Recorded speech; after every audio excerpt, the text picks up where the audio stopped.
Well, welcome to Stroke of Genius Podcast Executive Experience. I'm your host, Aaron Avila. I'm also 13 years post-brain aneurysm stroke. I got an amazing guest for you today, Lynell Green. I mean, just amazing. We're going to talk about the CEO mindset.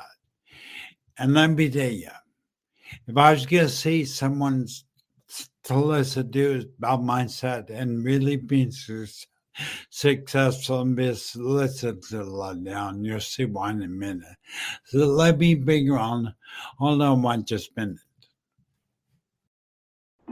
Welcome to the Stroke of Genius Show, Executive Experience. And now, here's your host, CEO Aaron Avila.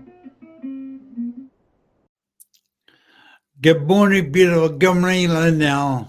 Good morning, Aaron. So great to be with you, as always. It is really, really great to be here with you all. It's amazing. And we just, people know, we just did a show in the stroke community on mindset Wednesday, and it was amazing. And I'm having rave reviews. So please take a minute to introduce yourself to the business community.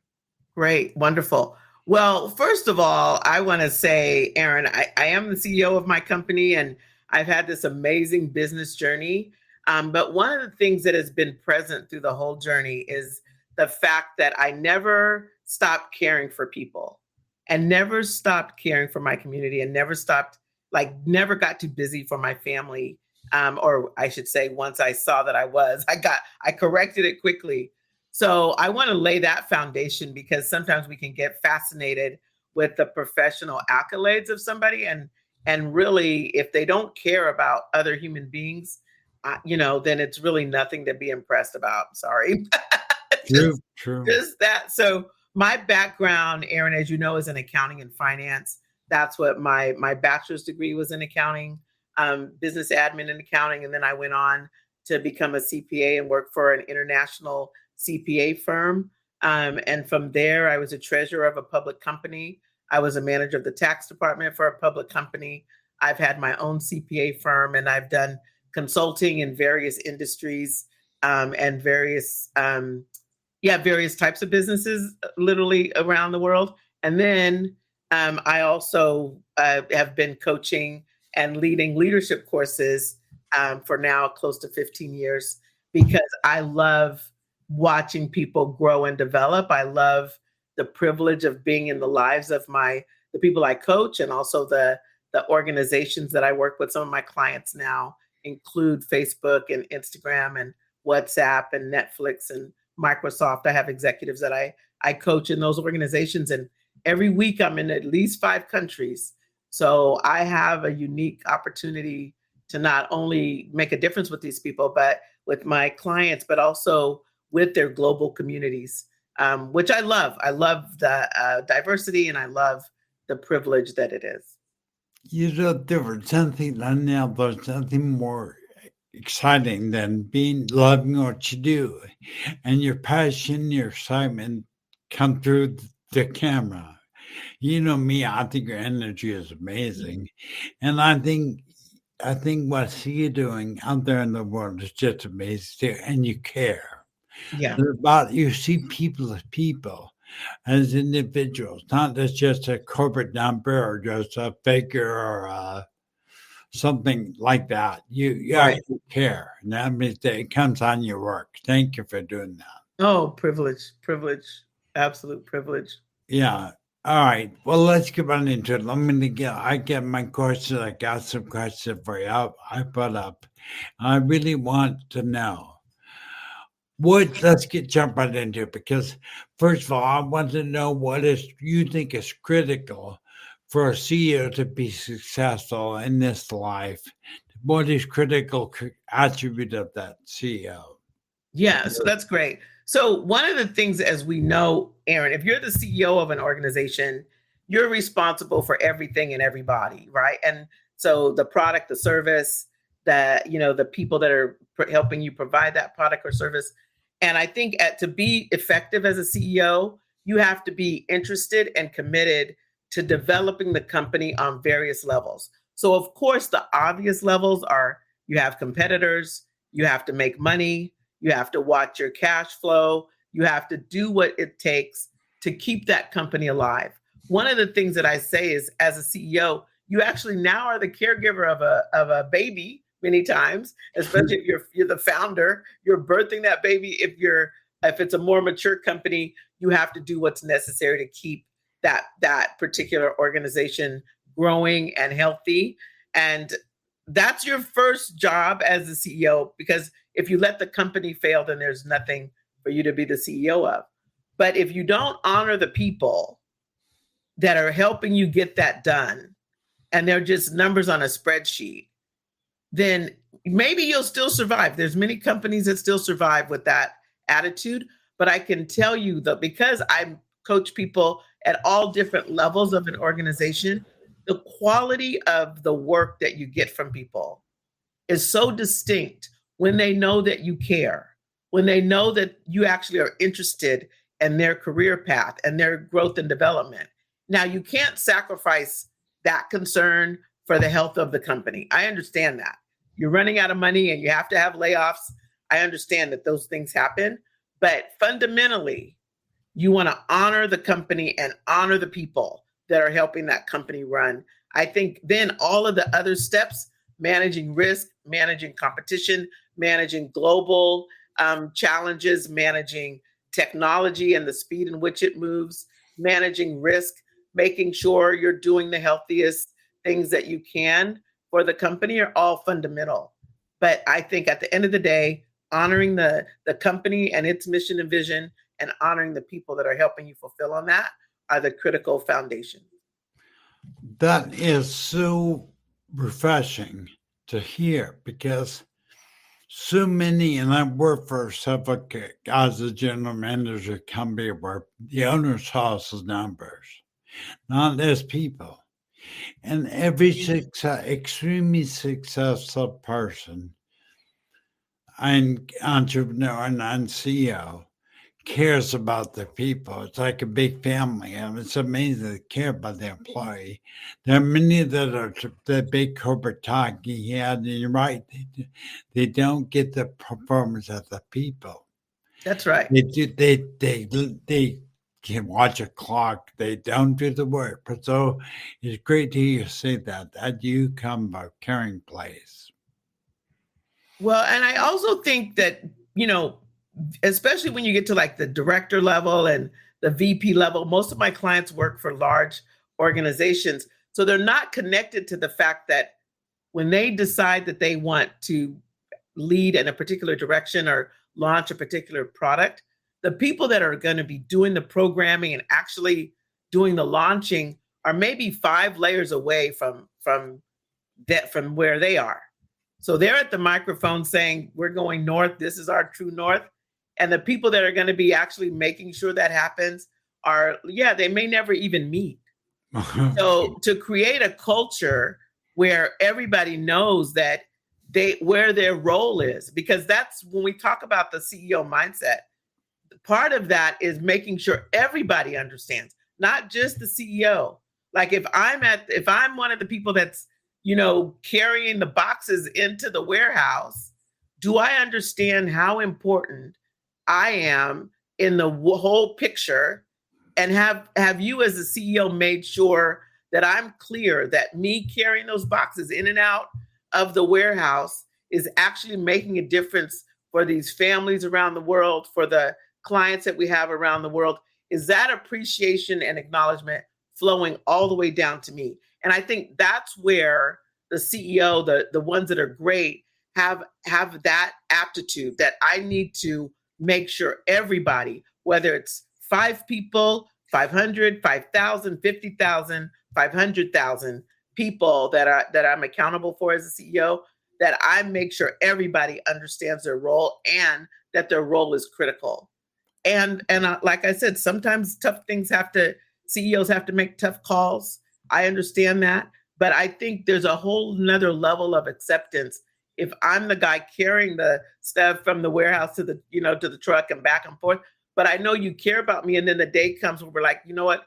We have to lay off 10% of the employees. But what we're going to do is make sure we've given you a couple months severance. We're going to make sure you have medical for a little bit longer than maybe we have to. And we're going to actually do our best to have a system that we can help you find another job.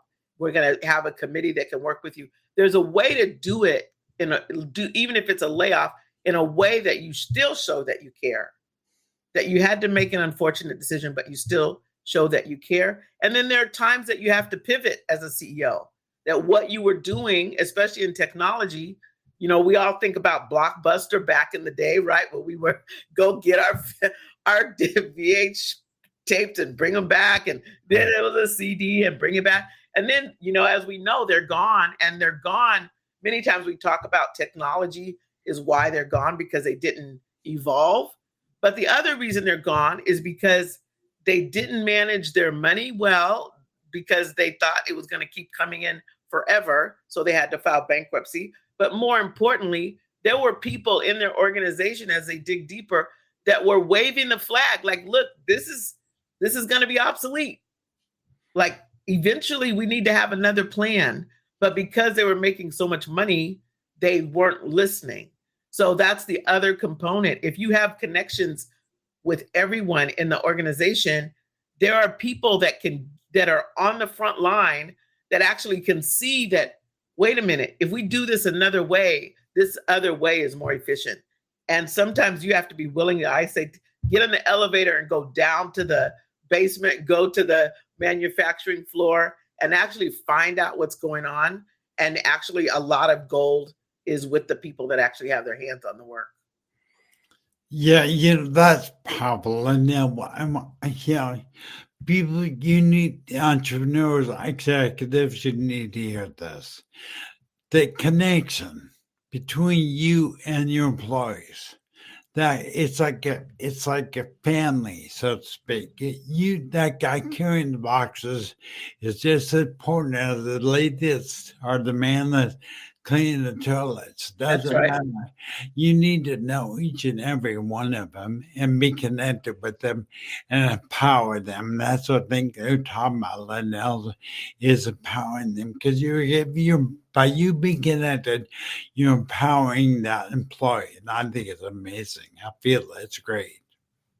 Beautiful. Thank you. No, curious, Lynell, we only got 30 minutes together. Roger done 15, but please explain what a CEO mindset is. What is it exactly? Beautiful.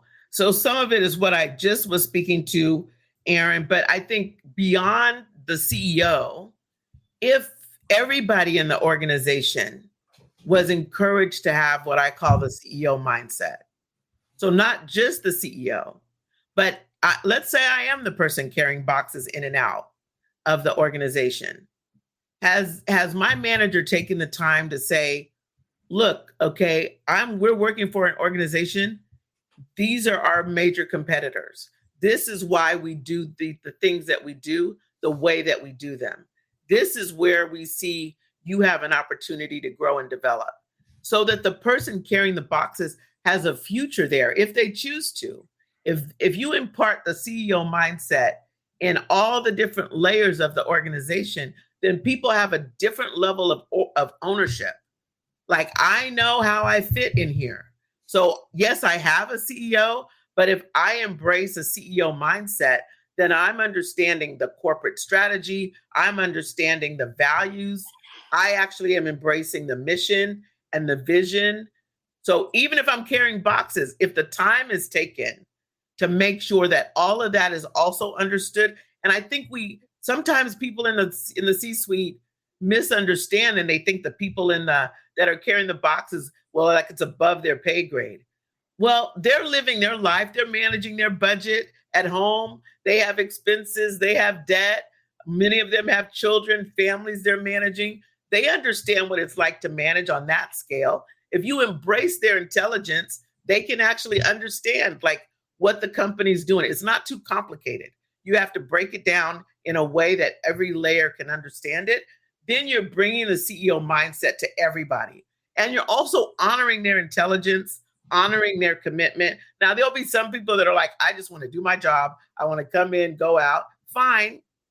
But I think for people that can embrace the CEO mindset, you want to have that be in the culture. And I do think that then you're creating leaders, not followers. You're creating great leaders. And some of those great leaders might embrace the CEO mindset and say, you know what, I'm going to go start my own thing. I want to go, I've always dreamt about doing this other project over here. And now that I understand this at another level, I'm going to go follow my passion. I think it'll be amazing for companies to actually say, we love that you want to do that. Why don't you give us 90 days notice so we can find somebody to replace you? And we're going to give you a grant of whatever, $5,000 to launch you off into your own thing. There's ways to actually make a difference with humanity, and using the CEO mindset as a tool to educate people and also give them the confidence. Sometimes people that don't have as much responsibility they don't think that maybe they aren't as educated, don't have as much resources, haven't had the same life experiences. And kind of what we were talking about the other day, Aaron, with mindset, feel like they're in a box in terms of what's available for them from a career standpoint. But if an organization treats them like they're intelligent, empowers them to be their best self and understand business at another level, they're going to show up. If they stay with that company, they're going to be grateful. They're going to do good work. They're going to embrace their leadership. And if they choose to go do something else, they're going to make the world a better place. At least that's what I believe. Wow, that was powerful. I suggest everybody go through that and re-listen to that because there's a lot in there. But to hear you speak like that, and me as a younger CEO, I get money, I got money, but now reality, put the money last, put the people first, like you just said, and the money will follow. It will follow. And I think it's amazing. If I wish every company, because I wasn't always a CEO, it took a brain aneurysm and stroke for me to become a true CEO. I did own my own smaller company for about 12 years before my stroke. And I was always told by this one guy I met, and I always said, Aaron, you need to stop the zero-sum game. I never, ever understood him. Kept saying I was doing a zero-sum game, but it's because I didn't understand the power, the power behind the CEO mindset. That you empower that employee carrying the boxes. He's carrying the boxes. Jeff Hazley, he's a swagger. He carries boxes with swagger. Yeah. But can you imagine though? That's a whole different company, right? That's a whole different company when you have people that have embraced that and that are being appreciated at that level. It's a whole different company. Aaron, I have the privilege of coaching some people that are founders, like they're building their companies from the ground, right? And a lot of what we deal with is like how you build. It's through the people and the culture. You can't get so fascinated. Like, I want to launch my product. I want to compete with so-and-so. I want to make sure I beat this other competitor to the market with my new product. Yes, that's all part of it.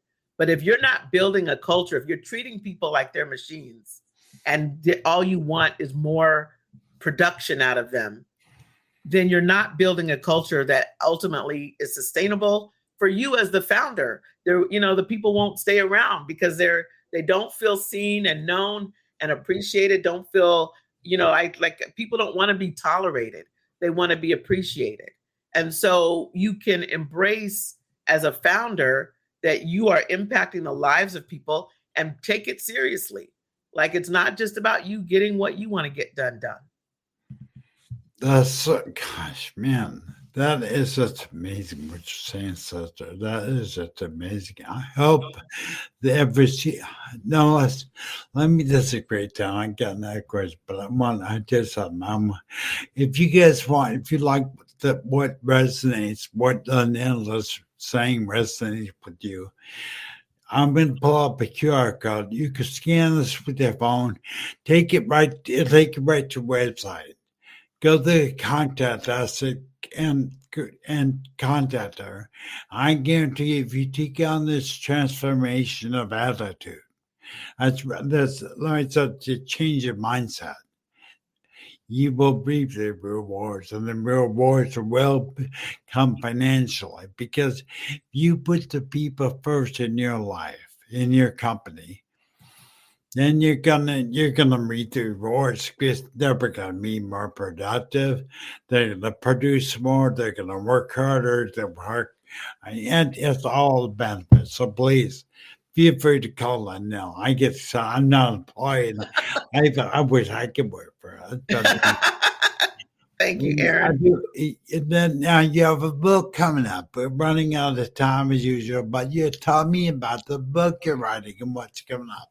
Yeah, that's really great. And as I go into that, Aaron, there was a comment in the chat about someone mentioned that not everybody can grasp the bigger picture. And I understand that because a big picture can be complicated. But I do think that there's a way to break it down. Like, for example, I have clients at Facebook, and there have been a lot of layoffs in tech in general, as we know. But to be able to explain to the people, like, look, what's happening is now AI is what's dominating the tech field. So some of the things that we were doing previously are not in the AI domain. So we're going to have to actually stop doing those things and pivot and focus on AI. People understand that. They may not like it because it may mean their job is no longer needed, but they can understand it. And then if you say, I'm going to give you 4 months severance, which, by the way, is what Facebook has done. Like, you're going to get 4 months, and then you're going to get 2 weeks severance for every year you've been here. So some people, even though they got laid off, they walk away with 1 year worth of salary. So even though it may not look kind from the outside, I think they did a good job of making sure people have a soft landing, right? And they also have teams of people that you can contact to help get you the next job. So that's just a pin on, there's a way to do it, right? And the big picture may not be all the details of the global impact, but it can be why my job is impacted and understanding where I fit in the big picture. That can be done. But my book, I'm excited about my book, Aaron. And it's the working title, I call it working title. I think it's going to be the final title, is Visionary Discipline, Mastering the Art of Getting Out of Your Own Way. And it really does tie into the CEO mindset on some level, because I find that if we aren't doing something, moving our dream forward, clear about our vision, we are normally the thing that's stopping us. Even if we're blaming, we don't have money, we don't have this, we don't have that. At the end of the day, mastering the art of getting out of your own way is the way you have your dreams come true. Okay, wait, I can say one thing, one word. Boom. That was amazing. Listen to people. That resonated with me big time. I'm in my way. Are you in your own way of success? Elaborate just a little bit more now. What does it mean getting in your own way as a CEO? Beautiful. Well, even if you're sitting on the couch and you have a vision for something, and you are still sitting on the couch, or you might be sitting in front of your computer doing one more spreadsheet, trying to find the perfect way to do whatever the thing is you want to do. That could be the analysis to paralysis. Is one of the critical components of how people get in their own way. They want something to be perfect before they launch, as opposed to get it as good as you can get it and then launch. Because once you launch, you're going to find that you need to tweak it. There's more things that you need to learn. Some of those things you won't learn until you're doing it. We all ride bikes or have ridden a bike, right? We know that you can read a book about riding a bike. You can watch other people ride a bike, but until you get your own happy self on that bike and understand how to balance, it doesn't matter how much studying you do, right? So one of the critical components I could go through, there's a long list of getting things that we do to get in our own way, but waiting for things to be perfect and not being honest with ourselves that we're afraid. Many times people are just afraid to fail and sometimes afraid to succeed. But whatever the source of that fear is, go anyway. That is what courage is. Go anyway. Yes, I'm afraid. I'm going to go anyway. Yes, I'm afraid of failing. I'm going to go anyway. I'm afraid of succeeding. I'm going to go anyway. I'm afraid people won't understand or won't want it or won't like it. Go anyway. Mid, your energy is just amazing off the hook. I think it's really, I want to bring it back. I must say, fear as a CEO, it is common. That's happened. That's right. And courage is the answer. You feel the fear. You feel it, but you go anyway.